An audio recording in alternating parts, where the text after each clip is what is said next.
Hi there, it is Jo from Minerva and I have a super quick tutorial today on overcast stitching. Overcast stitching is just a stitch that you might not have used on your machine yet, which is a stitch for finishing your edges. So in its basic form, it's a zigzag stitch along the edge of your seam allowances. So when you press them open, you'll have 2 zigzags down each side, but you can also try an overcast stitch. I try to be aware in my videos that not everybody has an overlocker. I know I overlock the edges of my pieces when I'm making a video. That's because I'm handling them a lot. But if you don't have an overlocker, then you might need to check out the overcast stitching on your machine. You can also check out the feet that came with your machine, and you might have an overcasting foot. And it's a foot with a little bar in the middle and a little bit that extends past the foot end, and this means that your threads will go over the bar and twist and interlock so that you get a better finish along your seam edges, and it stops the fraying much more than a zigzag stitch. I'm going to show you how to use this. I'm going to show you some of the stitches that are on my machine. They might be different on yours, but it might make you explore the stitch options on your sewing machine. So the simplest way to finish the edges of your fabric is to use a zigzag stitch, and you can check out your stitch length, so that will be how far apart the zigzags are going to be, and your stitch width, which is how wide your zigzag will be. So if you can make sure that you understand which of your dials on your machine or your computerized sewing machine, which is stitch length and which is stitch width, you'll start to be able to select much more different stitch lengths for different fabrics.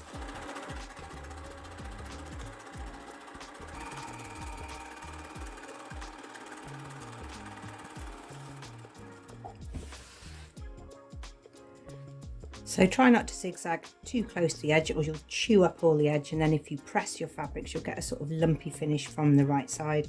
So just come in a little bit so that you've got a little bit of the edge, and you can see it's fraying here, but then when it gets to the zigzag it won't fray any further. Sometimes I find it easier to finish my edges before I put my garment together. So if I have my garment together and I only have a 1.5 centimetre seam allowance, sometimes it's tricky to get that bit under the machine if you've got other layers and features on your seam line. So that's a zigzag finish. You might need to get out your manual for your sewing machine, and you can maybe check the index and see if you've got a section on overcasting, and that might help you to find out which of your stitches are for an overcast stitch. After checking my manual, I found out that number 6, number 7, number 8 are 3 different types of overcast stitch that I can use on my seam finishes. I can obviously change the stitch width and the stitch length to make those fit the type of fabric that I'm using. So I'm going to take off my normal foot,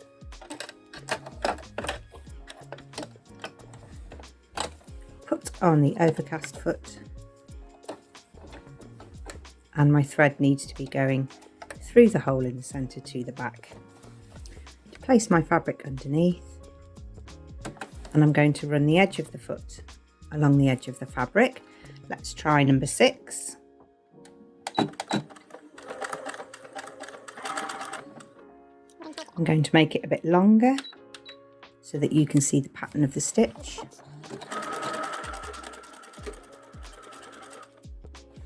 And the needle is going over the bar. It might be a good idea when you first start just to check that your needle is going over the bar. If your needle's a little bit bent, then it might clash with that bar. Mine's going fine.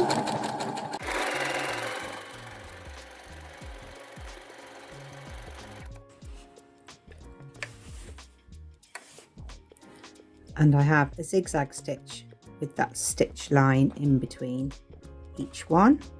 So now my fabric can't fray past either the zigzag or the stitch line that's at the bottom of each triangle. Let's try a different one.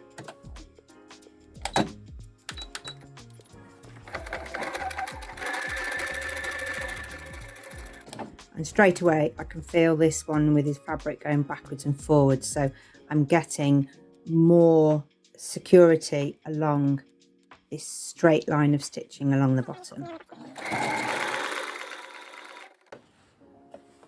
So here we've got more stitching and more security along the bottom of the stitch line. You can see it going backwards, forwards, backwards, forwards, backwards, forwards, backwards, forwards. When I made it bigger, you can see a little bit more. We've got that zigzag style, but with this secure line of stitching along the bottom. The last stitch is less of a zigzag and very much more of an overcast stitch, so it's definitely going to go over the edge of the fabric. So you'll be looking for the stretcher stitch to go right over the edge. I'll show you on this one that I've done. It will be really hooking over the edge of the fabric.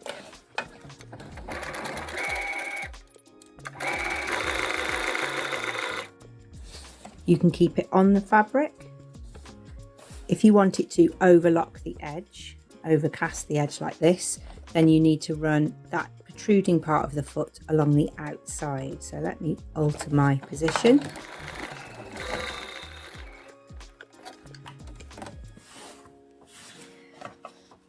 And then it starts to move to overcasting the edge.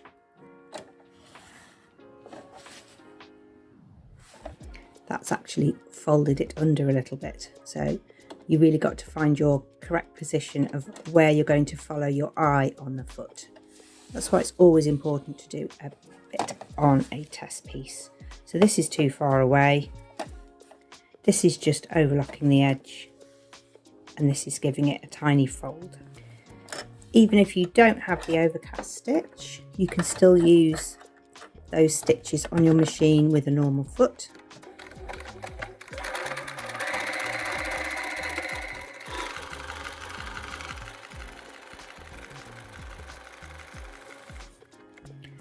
But you can see it's pulled it a little bit more because there wasn't the bar in the middle of the foot to stretch the threads over and keep them at an even tension. So you can still do it, but you can see there, look, this is the one I did with the overcast foot, and this is the one that I've done without. You can also try those different overcast stitches on a stretchy fabric and see which one works best for the type of fabric that you're using. You might also want to take a look at the different stitches that are on your sewing machine. If you're sewing with a really delicate fabric, then any seam finish might chew up the edges of your fabric. So if you're not using French seams to enclose all of the edges, then you might want to just very, very delicately hand overcast your seam edges. And it's quite a couture finish, and you see it on silk and chiffon and different types of lace, where putting it through your sewing machine might damage the fabric. So this is how you hand overcast. Okay, working from left to right.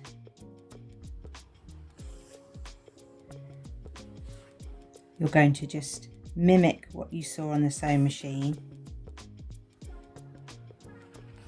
And you make a sort of whip stitch over the top of the raw edge.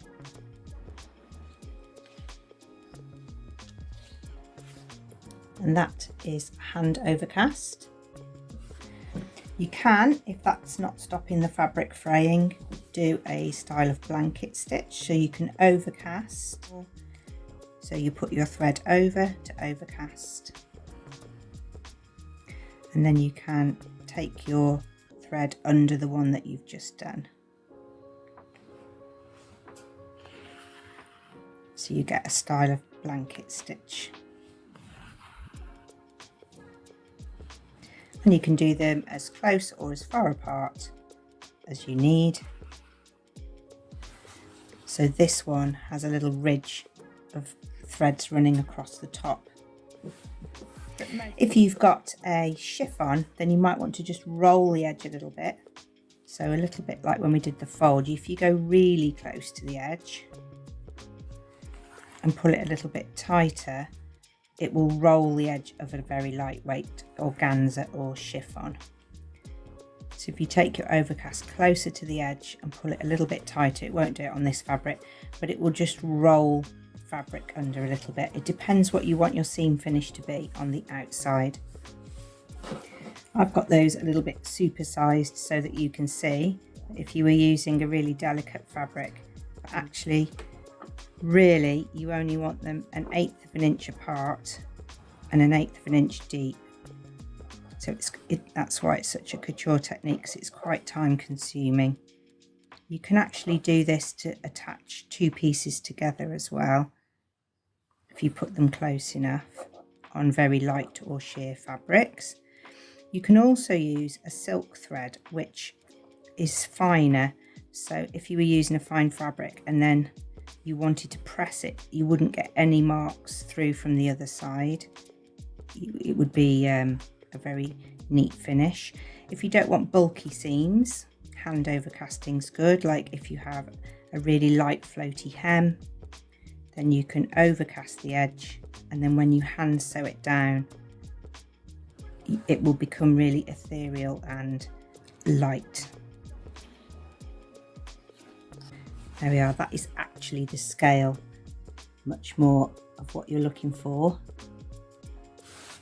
Whereas I showed you on this sort of scale, this was the blanket stitch one, a bit loose, a bit messy there.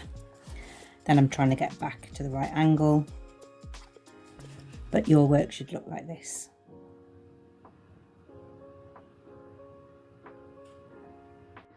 Well, there we are, a few things for you to explore when you're finishing your seams, especially if you don't have an overlocker. An overlocker is a considered purchase, and I bought mine once I started sewing stretch fabric. So when I was beginning to sew, I was using lots of woven fabrics, I was making lots of summer dresses and little girls dresses, and I didn't really need an overlocker. But once I started to use more jersey fabrics and stretch fabrics, then that was my time to invest in an overlocker. Really doesn't matter if you never have one, you can use the techniques that I've shown you today. Do head over to Minerva to check out our pattern and fabric range, and also you will find links to lots of other tutorials on our channel. There are sew along ones, fabric focus ones, lots of tutorials and how-to videos, and they're all great for you to check out and move your sewing along. We would also like to see if you've made anything, so do make an account with us and upload your makes. It doesn't have to be a really professional photograph, we just would like to see what you've been making, and you'll get a lot of comments and love from our sewing community. Thank you very much for watching, see you again soon.